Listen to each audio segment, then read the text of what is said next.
Hey everyone, welcome to another edition of Extra Time TV. This is Andres Sokla, and once again, he's on a roll, folks. Andre Samuel is back with us. How are you, Andre? I'm pretty good, pretty good. Little hot, but pretty good. And the reason why he's saying that, folks, because Andre is in the mix of things in Houston right now. We'll talk about that. He visited the training session with the players to get a little feedback because we're going to talk about the matchup between Trinidad and Tobago and Haiti.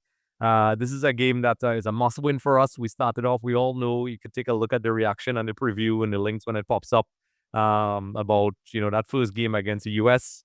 We lost 5-0. Everybody had their comments and so on, and I responded to them as much as I can, and continue to send that correspondence back and forth because it really encourages a healthy footballing discussion that we need in Trinidad and Tobago.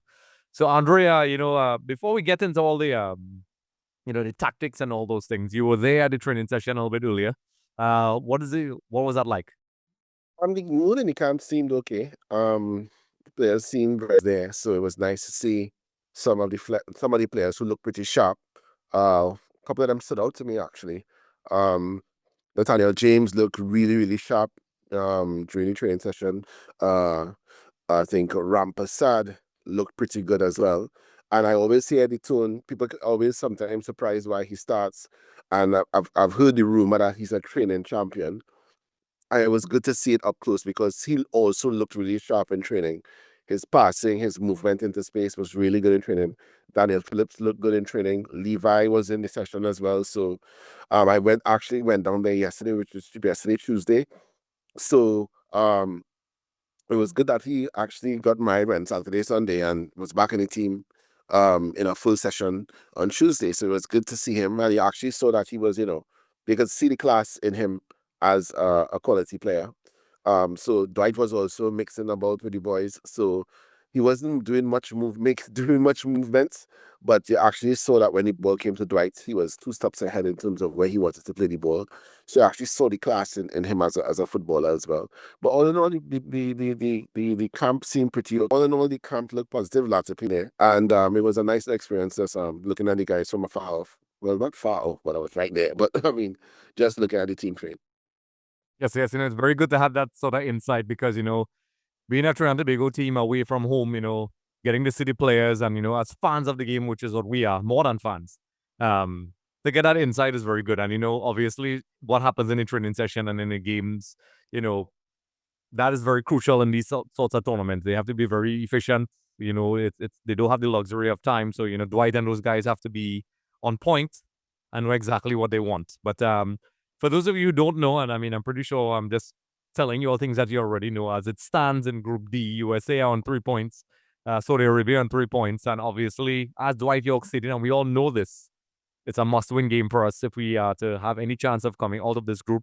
We still have Saudi Arabia to play, which is a very tough game. So, the scenario is we must get a win, and obviously heading into the Saudi Arabia game, I'm hoping one of the teams run away with the group, meaning either USA gets an outright win or Saudi Arabia gets an outright win, and they have 6 points, and we could probably leapfrog the other team, or in another situation at draw. So there's a lot of variables, but the task at hand is we have to win our game, else none of that matters.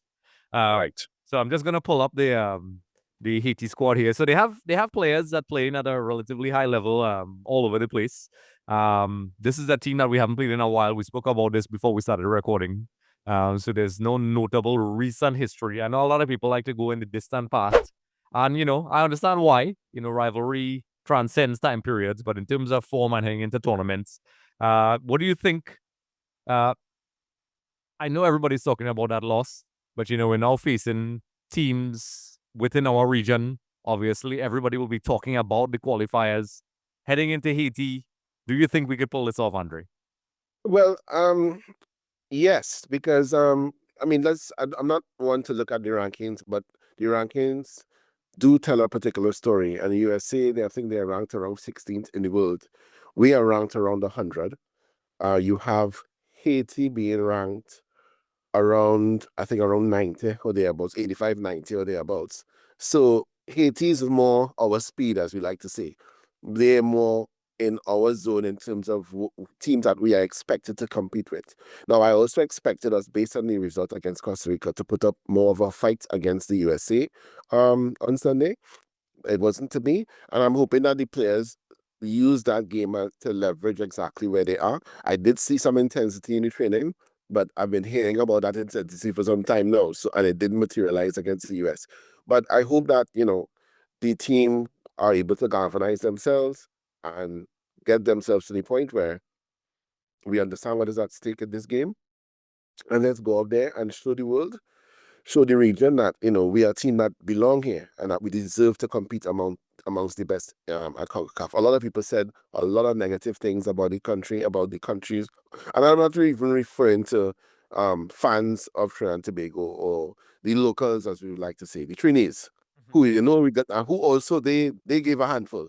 I'm referring to a lot of the foreign media, the foreign fans who actually, and there are a lot of commentators, for example, I think it was, oh gosh, the guy used to play for Fulham.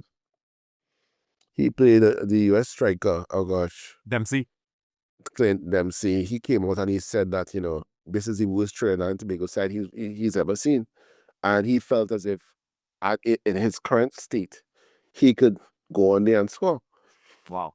So yeah, so it's a lot of negativity internationally. I mean, Alexi Lalas also spoke about this is not a match that the US should use to gain any information from. So the team has the opportunity. It's not the last game of the tournament, it's the first game.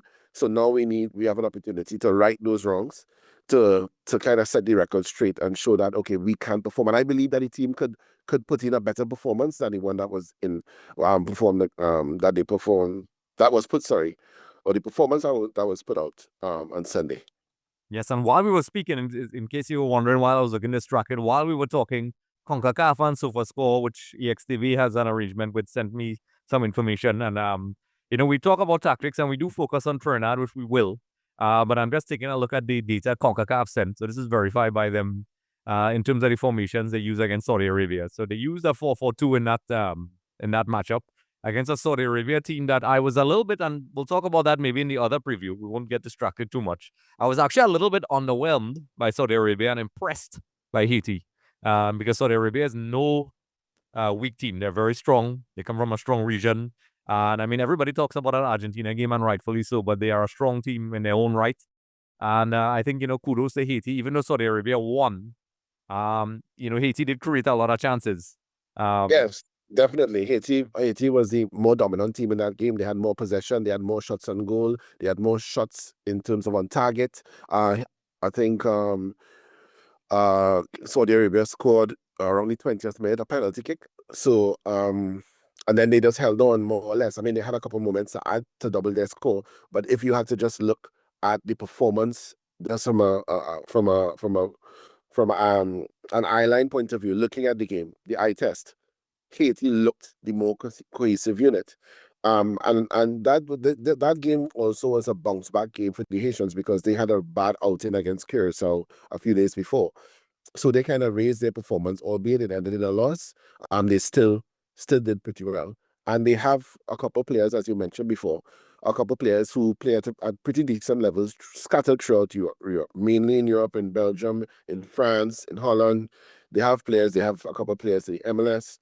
So their main player is their big 6'5" target man. I think his name is Frank Diat. Is Frank Diat? Frank Diat Pirot. Yeah. I And did he not pronounce plays it correctly, but yes. all right, something like that, right? Yeah, yeah. So, and he plays in Greece. He was actually Levi's strike partner. Yes. Or sometimes they rotated. Sometimes Levi started. Sometimes he started. Or he was like Levi's backup striker sometimes in Greece at Ike Athens. Some people say AEK, but let me confirm to you the proper pronunciation of that team is Ike Athens, not AEK Athens. Yes. Right? So at Ike, that has been and he's their main striker. I mean, he's not very prolific, but he is a big target man who can link up with so he's always a threat on set pieces. He's always a threat with the long ball. Let's picture Kevin Jones. This picture big target man as in Kevin Jones, and they're coming up against that because back 10 years ago, when Kevin was involved with the team at this level, he was one of the most feared strikers in CONCACAF simply because of his strength, his height and his aerial ability. So this player brings that kind of similar threat, and we need to have the players in place to counter that. And hopefully, we have Levi. And I'm not talking about Levi and the pitch in terms of his ability to change games. I'm talking about Levi with his inside information, so that he could, talk to defenders and let them know, let them be more aware of the type of threat that Piro presents. Trinidad, back to Trinidad now. So Yeah, for sure. Back to the team. In terms of the players and who to look for, I mean, obviously, I'm going to start at the top with Levi.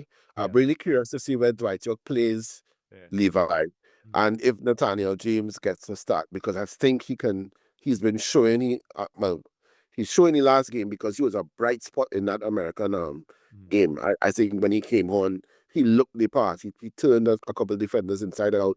He got in behind. He was making any turnarounds, the kind of runs that we didn't see from Isaiah Lee in the first half.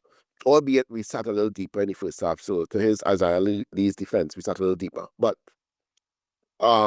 Natty was a little bit more, on the front foot, pressing the lines. He had a nicer shot where he forced the keeper into a save.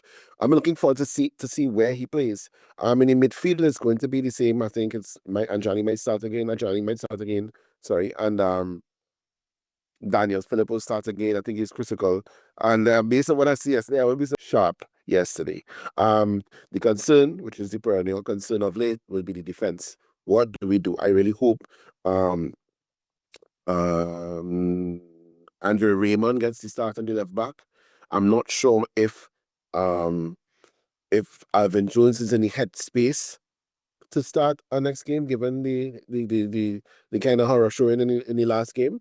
But I'm curious to see what he does in the central defensive aspect of things. I didn't see Sheldon Battle train yesterday, so excuse me.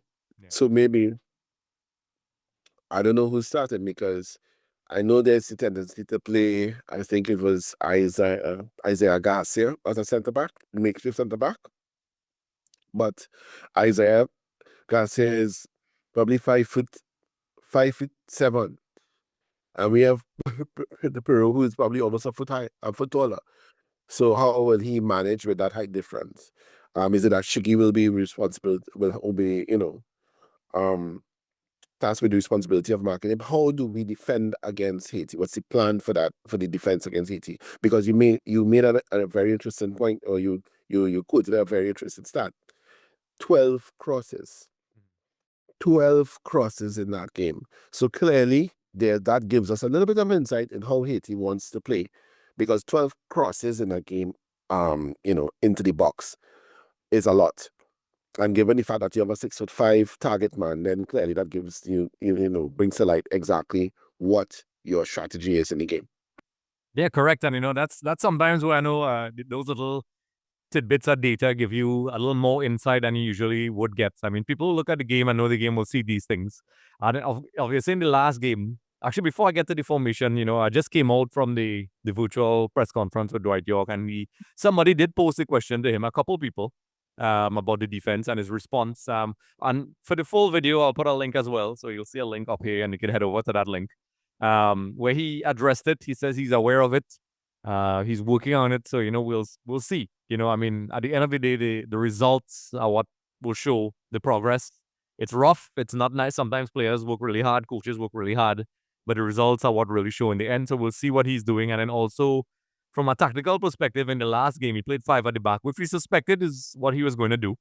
And as you said, Alvin Jones, Garcia, sort of a makeshift centre back. Jones tucking in the 3, and the 2 wide players were, Spicer and Garcia, not Levi.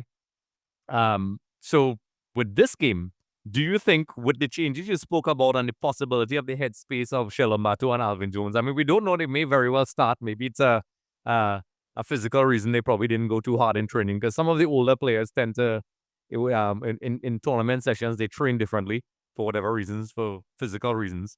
But do you think he's still going to go with 5 at the back, or do you think? I don't think so. I think he's going to play the same formation he played with against Costa Rica. I think we're going to be on the front foot a little bit more. I think Spicer, who is probably from a form standpoint, probably looks the best Trinidad and Tobago player. He looked the part in the second half. In addition to Nathaniel James, he looked the part because he was able to get by his man. But a lot of his work was done in isolation. So if we can get that link up play between Spicer and whoever the midfielder, adjoining midfielder is, whether it's Fortune or whether it's Ram Prasad or whether it's even the striker who plays on top, whether it be Levi or Natty, to get that link up with Spicer. I think Dante gonna come back into the lineup. I think he's gonna mix it up a little bit and he's gonna let players play. I think the players are gonna come out hard. I'm not sure how it will last, how long that hard will last, because this Houston heat ain't easy. Yes. Outside is real pressure, right? So we'll see. The game starts at 5:45, and for those familiar, it doesn't get dark yet till about 8 o'clock. So the game will be in brightish sunshine. So if it starts at that time, then for at least the first half going to be in some blazing sun. I'm fairly confident about tomorrow. I think we do a feel good factor.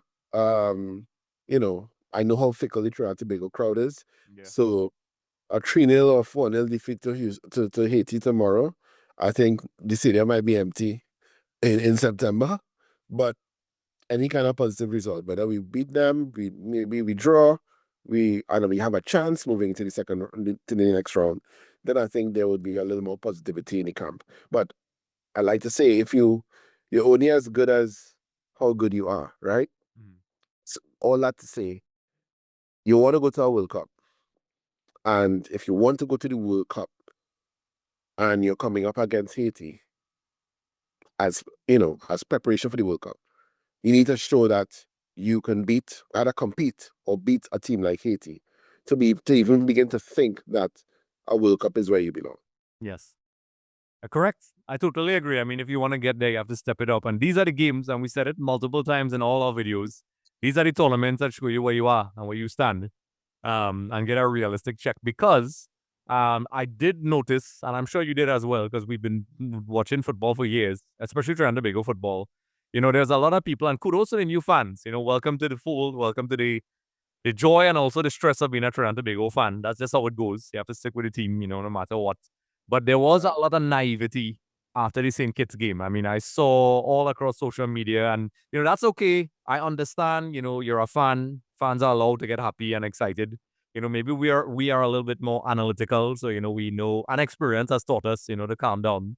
But there was a general naive discourse that we were unstoppable after that St. Kitts game, which shocked me in a lot of ways, because I knew with all, and this harps back to what we were talking about earlier, with all due respect to St. Kitts, that result was not entirely surprising. To me, what was surprising was that, at one point in time, the game was a little bit more balanced than it should have been.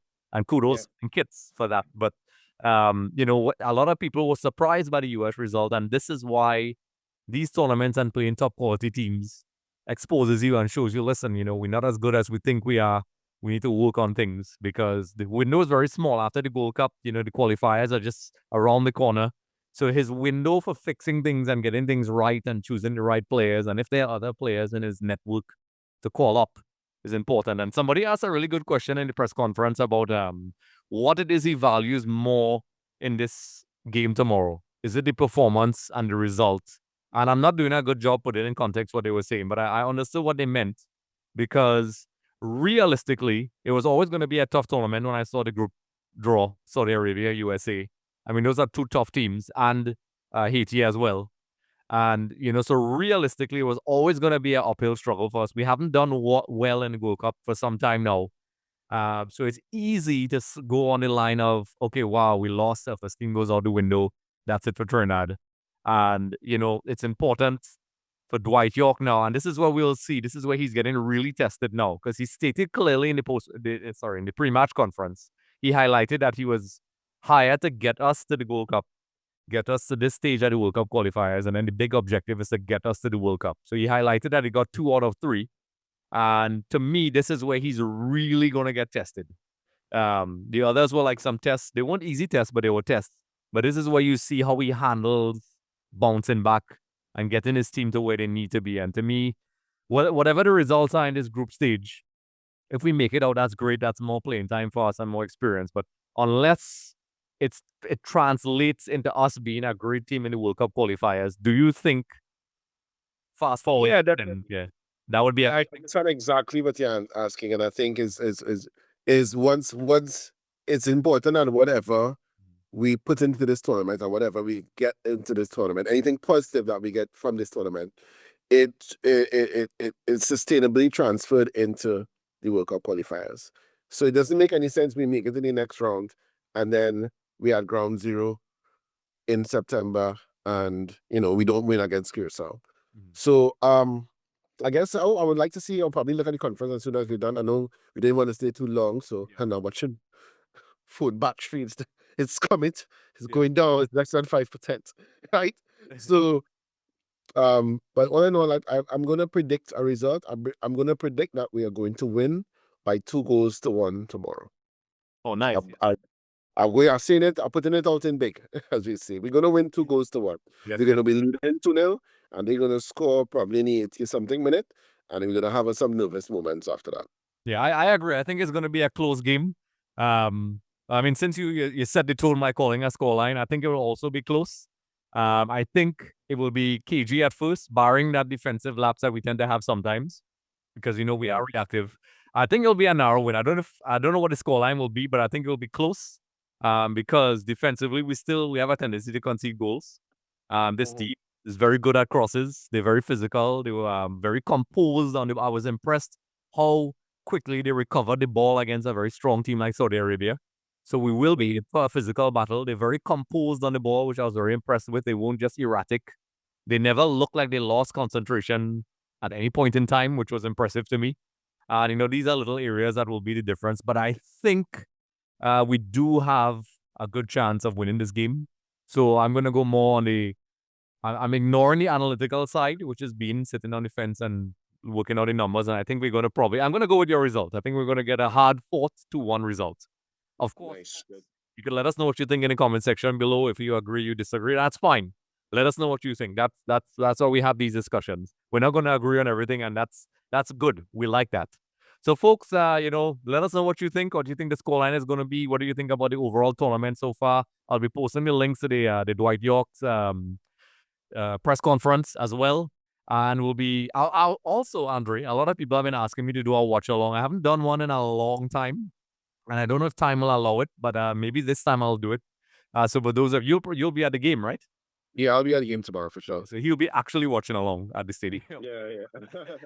I'll be here in my stadium, Estadio EXTV, and I'll do it. If people ask for it, so I'll do it, and jump on board, have a discussion. I'll set it up, and we'll see how it goes, and then immediately afterwards we'll have our reaction. Andrew will be at the game, so we'll have to give him some time. Hopefully after the victory, after he celebrates, gets back his voice. Yeah, there's an after party done planned, so we have to see. I'm going to that after party in a good mood, right? Yes.